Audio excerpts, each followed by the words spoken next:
ചരിത്രത്തിലാദ്യമായി ലോകത്തെ ഏറ്റവും വലിയ സ്പോർട്സ് ബോഡി ഒരു പുതിയ അവാർഡ് പ്രഖ്യാപിച്ചു. FIFA peace price.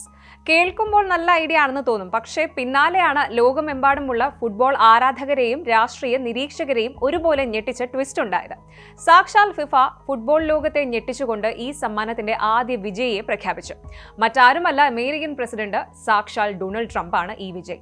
ട്രംപിന് സമാധാന സമ്മാനം നൊബേൽ കമ്മിറ്റി പലതവണ ചിന്തിച്ചിട്ടും കൊടുക്കാത്ത ഒരു ബഹുമതി ഫിഫ ഒരു ഗ്ലാമർ ചടങ്ങ് നടത്തി അങ്ങോട്ട് കൊടുത്തു. എന്തുകൊണ്ട്, എപ്പോൾ, എങ്ങനെ? ഇതാണ് നമ്മൾ പരിശോധിക്കുന്നത്.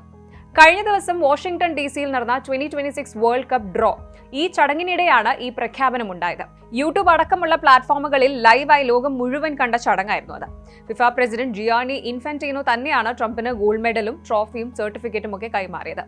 ലോകമെമ്പാടുമുള്ള സമാധാനത്തിനും ഐക്യത്തിനും വേണ്ടി ട്രംപ് നടത്തിയ അസാധാരണ പ്രവർത്തനങ്ങൾക്കുള്ള അംഗീകാരമാണ് ഈ പ്രൈസ് എന്നാണ് ഇൻഫാന്റിനോ വിശേഷിപ്പിച്ചത്.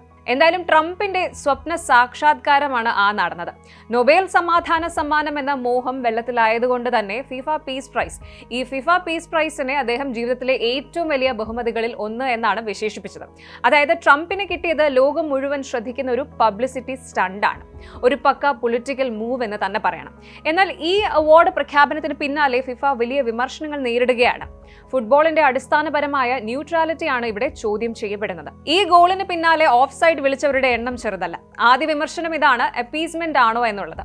ഫുട്ബോൾ കളിക്കാർക്ക് കൊടുക്കുന്ന അവാർഡ് ഒരു രാഷ്ട്രീയ നേതാവിന് കൊടുക്കുന്നത് സ്പിരിറ്റ് ഓഫ് ദി സ്പോർട്ട് വിൽക്കുന്നത് പോലെയാണ്. ഫിഫ പ്രസിഡന്റ് ഇൻഫാന്റിനോയും ട്രംപും തമ്മിലുള്ള പേഴ്സണൽ ബന്ധമാണ് ഈ അവാർഡിന് പിന്നിലെന്ന് പലരും ആരോപിക്കുന്നു. 2026 ലോകകപ്പിന്റെ പ്രധാന ഹോസ്റ്റ് രാജ്യമാണ് അമേരിക്ക. അതിനാൽ തന്നെ കാര്യങ്ങൾ ഈസി അല്ലെങ്കിൽ സ്മൂത്ത് ആക്കാൻ വേണ്ടിയുള്ള ഒരു ഒത്തുതീർപ്പാണ് ഇതെന്നാണ് മുഖ്യ വിമർശനം. ട്രംപിന്റെ നയങ്ങൾ സമാധാനപരമായിരുന്നോ എന്നും ആളുകൾ സംശയം പ്രകടിപ്പിക്കുന്നുണ്ട്. ഇപ്പോൾ ചുരുക്കത്തിൽ ടൂർണമെന്റിന്റെ ടാക്സ് എക്സംഷൻസ്, വീസ പ്രശ്നങ്ങൾ, സ്റ്റേഡിയം അനുമതികൾ ഇതൊക്കെ ഈസി ആക്കാൻ ട്രംപിന്റെ കൈയൊപ്പ് വേണം. പ്രസിഡന്റിനെ ഫേവർ ഉറപ്പിക്കുക, അതായിരുന്നു ലക്ഷ്യമെന്ന്. അടുത്ത വിമർശനം എത്തിക്സ് ലംഘനമാണ്. ഫെയർ സ്ക്വയർ പോലുള്ള മനുഷ്യാവകാശ സംഘടനകൾ ഫിഫയുടെ എത്തിക്സ് കമ്മിറ്റിക്ക് പരാതി നൽകിയിട്ടുണ്ട്. ഒരു സിറ്റിംഗ് പ്രസിഡന്റിന് ഇത്തരത്തിൽ രാഷ്ട്രീയപരമായ അവാർഡ് നൽകുന്നത് ഫിഫയുടെ നിഷ്പക്ഷതാ നിയമങ്ങളുടെ ലംഘനമാണ് എന്നാണ് ഈ വിമർശനം ഉയർത്തുന്നവരുടെ വാദം.